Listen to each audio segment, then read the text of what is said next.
Bonjour à tous et bienvenue sur une petite série de vidéos explicatives en moins de 5 minutes pour tout comprendre sur le multijoueur de Civilization VI. Civilization est un jeu de stratégie 4X de l'anglais Explore, Expand, Exploit and Exterminate en tour par tour simultané. Nous reviendrons sur ceci en fin de vidéo, créé par Firaxis le 21 octobre 2016. Il y a eu plusieurs extensions et DLC sur le jeu Civilization et nous jouons actuellement sur la grande dernière extension Gathering Storm.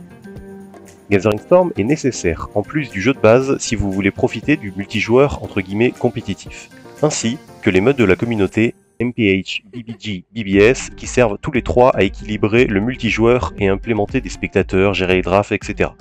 Les liens de ces trois modes se trouvent dans la description. Dans Civilization, vous possédez deux arbres de recherche afin de progresser dans la partie.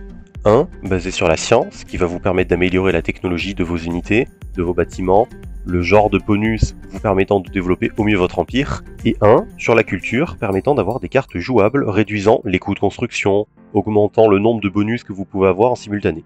Il est donc important d'avoir un certain équilibre dans le jeu pour progresser efficacement, mais nous reviendrons de ceci dans une autre vidéo. Dans Civilization, il existe une petite dizaine de ressources, mais obtenables de manière très diverse. En premier, la nourriture, permettant de faire grandir vos villes et votre empire. La production, qui va, elle, permettre de produire vos unités, vos bâtiments.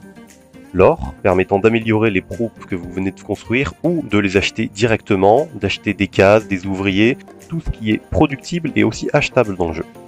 La foi, permettant d'acheter des unités religieuses, mais aussi des troupes et des ouvriers si vous obtenez les bonnes conditions.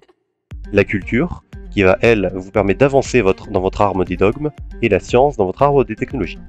Les ressources de luxe, qui vont vous permettre de générer de l'activité afin de permettre à vos villes de ne pas avoir de malus sur toutes les stats précédemment indiquées. Et enfin, les ressources dites stratégiques, du poney, du fer, du pétrole, du charbon, etc.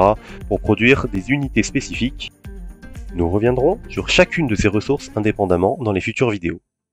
Et pour finir notre première vidéo, sachez que nous allons surtout parler du multijoueur 4 contre 4 qui est le format dit compétitif au jour d'aujourd'hui.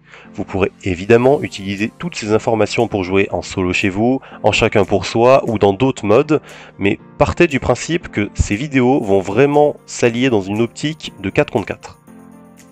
Qu'est-ce donc que le tour par tour simultané comme j'ai appelé cela au début? Dans Civilization VI, en multijoueur, vous disposez d'un chronomètre pour jouer votre tour. Certaines de vos unités ont un nombre d'actions défini, et donc si votre unité et un de vos adversaires décident tous les deux d'aller sur la même case, il va s'agir du premier qui prend la position qui va avoir la priorité pour le jeu.